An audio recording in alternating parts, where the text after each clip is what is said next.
As a second-generation Titan, the Greek god Atlas predated the more well-known Olympian gods of Greek mythology. So, the Titan Iapetus and the Oceanid Clymene were Atlas's parents. Although he was just a child at the time, Iapetus played a pivotal role in the creation of the Titans by helping to subdue Ouranos so that Cronos could castrate their father. Iapetus and Clymene had 4 sons: Prometheus, Epimetheus, Menoeitus, and Atlas, all of whom were born during the Golden Age of Titans. Oceanid Pleione also referred to Atlas as the father of the stunning Pleiades, and the Titan was also often referred to as the father of Hyades, Hyas, the Hesperides, and Calypso. At this time, the Greeks worshipped Atlas as their god of astronomy and navigation. However, he was also widely regarded as the mightiest of the Titans, surpassing even his own father in might. This quality would be the basis for his rise to fame.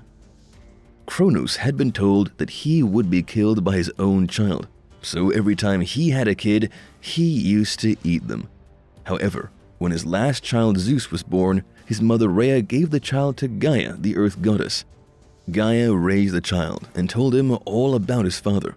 So, when Zeus reached the age of maturity, he saved his brothers and sisters from the belly of Cronos and led a revolt against the Titans. As a result, 2 sides formed: Zeus and his allies on Mount Olympus, and Cronos and the Titans on Mount Othrys. Atlas was appointed the Titans' general because of his extraordinary power. His father Iapetus and his brother Menoeitus would join Atlas in the Titan army. However, Atlas's 2 brothers, Prometheus and Theseus, would not.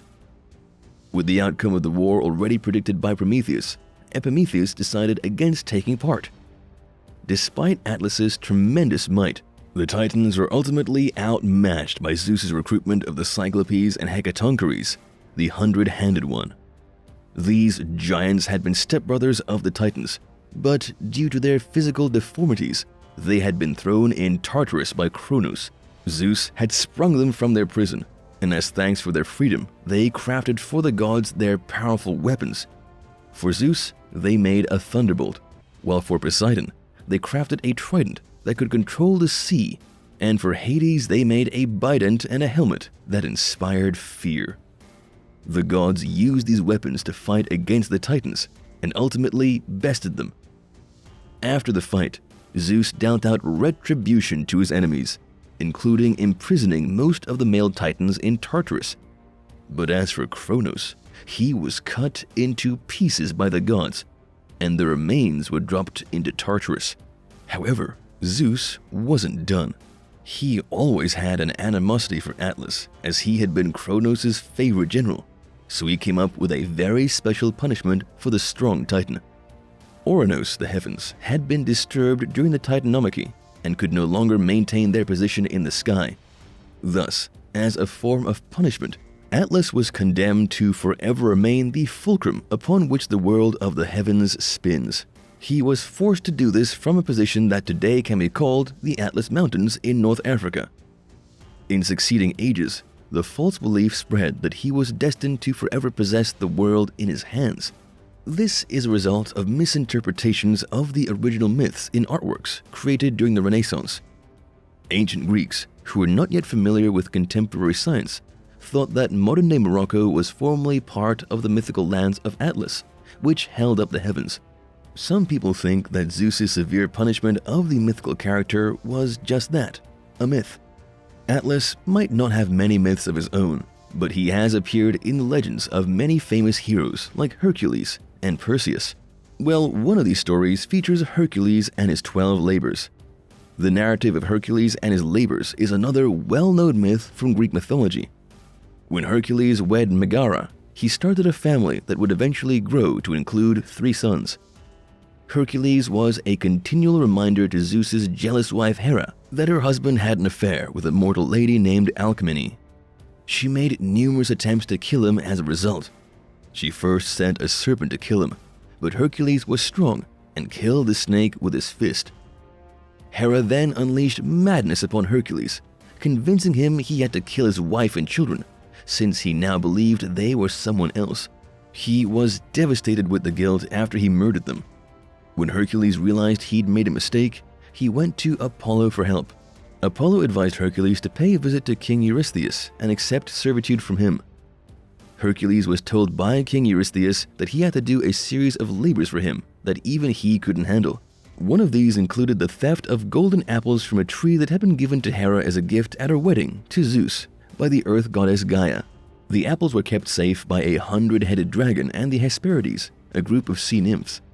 Hercules, on Prometheus's council, enlisted Atlas's assistance when he realized he couldn't outwit the guards on his own if he wanted to grab the golden apples. Hercules went to see Atlas and offered him a deal. If Atlas brought back the golden apples, Hercules would support the world. Even though he despised the task, Atlas consented to keep supporting Earth. Once Atlas had the apples back in his possession, he informed Hercules that he would personally deliver them to King Eurystheus. At the end of the day, Atlas had no interest in returning to his former duties. Hercules couldn't allow Atlas to do that, but he also didn't know how to give Atlas the Earth back. Hercules told Atlas that he would go look for some padding for his shoulders, which would make the task of holding the heavens easier. Skeptical at first, Atlas agreed to this proposal and agreed to take back the burden of the skies from him. Just as Atlas took the heavens from him, Hercules took the apples and went on his way, leaving Atlas at the planet's edge, holding the Earth as he had done for eons. To relieve Atlas of his weight, Hercules, in the alternate telling of the narrative, constructs the Pillars of Hercules to keep the heavens far from the ground. The nature of myths is such that they are ever evolving and dynamic. Many legends surround Atlas. Atlas was the first ruler of Atlantis, the mythical island nation, according to Plato. But Plato's tale is a political fable, and the story of Atlantis was created to demonstrate the political arrogance of kingdoms and city-states. Ovid tells yet another famous tale about Atlas. Here he plays the role of a monarch in a faraway kingdom who receives a visit from the legendary hero Perseus, a god's own son. A prophecy that a son of Zeus would kill him caused Atlas much anxiety. Thus, he committed a grave sin in Greek society by refusing to show hospitality to Perseus. As retribution, Perseus transformed Atlas into a massive stone slab, or a mountain. The Atlas Mountains likely got their start thanks to this Genesis tale.